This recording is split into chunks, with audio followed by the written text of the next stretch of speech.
Karibu katika kuifahamu historia ya leo, ambapo nitafafanua kwa kina historia ya rais wa kwanza shujaa Mzee Jomo Kenyatta. Jomo Kenyatta alizaliwa takriban mwaka 1897 katika kijiji cha Ng'enda, eneo la Gatundu, kaunti ya Kiambu, katika jamii ya Wakikuyu. Jina la kuzaliwa lilikuwa Kamau Wangengi. Alikulia katika familia ya kilimo, mifugo na bado akipokea malezi ya kitamaduni ya Wakikuyu. Kamau alianza elimu ya msingi katika shule ya misioni ya Church of Scotland huko Thogoto, karibu na Kikuyu, mnamo miaka ya 1910. Hapo ndipo alipewa jina la Kikristo Johnston Kamau.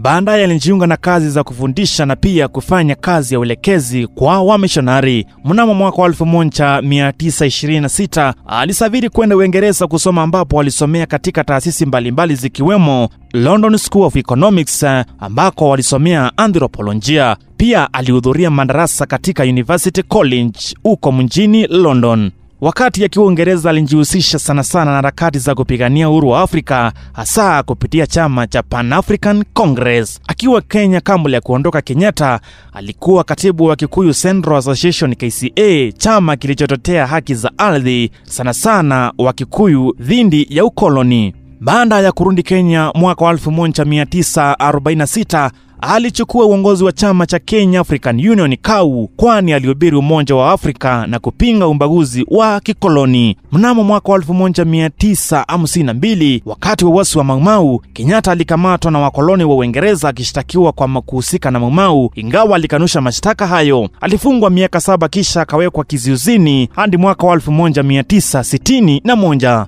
Baada ya kuachiliwa huru mwaka 1961, Kenyatta aliongoza chama cha KANU, Kenya African National Union, katika mazungumzo ya uhuru. Mnamo tarehe 12 Disemba mwaka 1963, Kenya ilipata uhuru na Kenyatta akawa waziri mkuu wa kwanza wa Kenya. Mwaka 1964, Kenya ikawa jamhuri na Kenyatta akawa rais wa kwanza wa Jamhuri ya Kenya. Mnamo mwaka 1964 hadi mwaka 1978, Kenyatta kama rais alisisitiza umoja wa kitaifa, ambayo alitarambi maendeleo ya kiuchumi kupitia kilimo na miundombinu, pia amani baada ya kipindi cha ukoloni. Wakati huo alijulikana kama baba wa taifa.